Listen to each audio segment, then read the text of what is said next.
Women's premier league, হ্যাঁ এই নামে শুরু হতে চলেছে মহিলাদের আইপিএল। আজকে আমার এই ভিডিওতে এই উইমেন্স প্রিমিয়ার লিগ নিয়ে পুরো ডিটেলসে বলবো। কবে থেকে খেলা শুরু হচ্ছে, খেলার নিয়ম কী হবে, কটা দল খেলছে এবং কোন চ্যানেলে খেলা দেখাবে। তো অল ওভার সব কিছু নিয়ে ভিডিওটা খুবই ইন্টারেস্টিং হতে চলেছে। ভিডিওটা অবশ্যই শেষ অবধি দেখবে।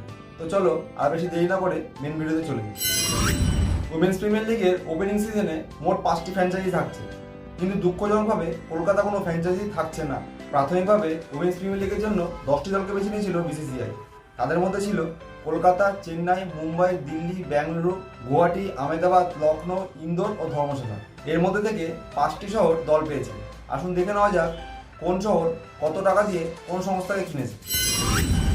Adani sports line private limited 1289 কোটি টাকা দিয়ে আহমেদাবাদ দলকে কিনে নিয়েছে। ব্যাঙ্গালোরকে কিনে নিয়েছে royal Challengers sports private limited 901 কোটি টাকা দিয়ে। ইন্ডিয়ান স্পোর্টস প্রাইভেট লিমিটেড 913 কোটি টাকা দিয়ে কিনে নিয়েছে মুম্বাইকে।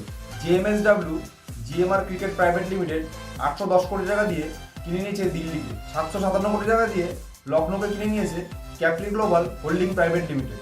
বুধবার বিসিসিআই তরফ থেকে জানানো হয়েছে 4667 কোটি টাকা দিয়ে উদ্বোধনী উইমেন্স প্রিমিয়ার লিগের 5টি দল বিক্রি হয়েছে, যে অঙ্কটা পুরুষদের উদ্বোধনী আইপিএলের থেকেও অনেকটা বেশি। মানে 2008 সালে 8টি ফ্র্যাঞ্চাইজি যত টাকা দিয়ে পুরুষদের দল কিনেছিল তাকে ছাপিয়ে গেছে এই উইমেন্স প্রিমিয়ার লিগের 5টি দল কিনতে গিয়ে। এই লিগের মিডিয়া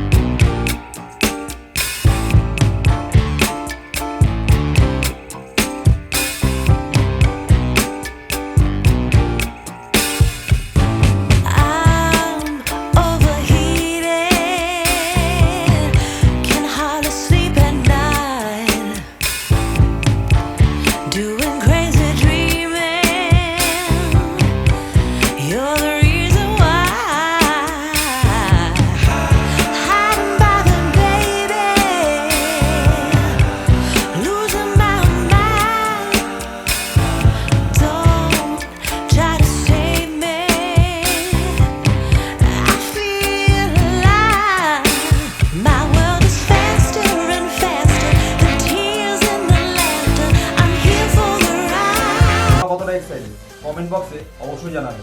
আর ভিডিওটা ভালো লাগলে অবশ্যই লাইক করবে আর চ্যানেলটি সাবস্ক্রাইব করে আমাকে সাপোর্ট করবে। আজকের মতন এখানে শেষ করছি, আবার দেখা হবে নতুন কোনো ভিডিওতে।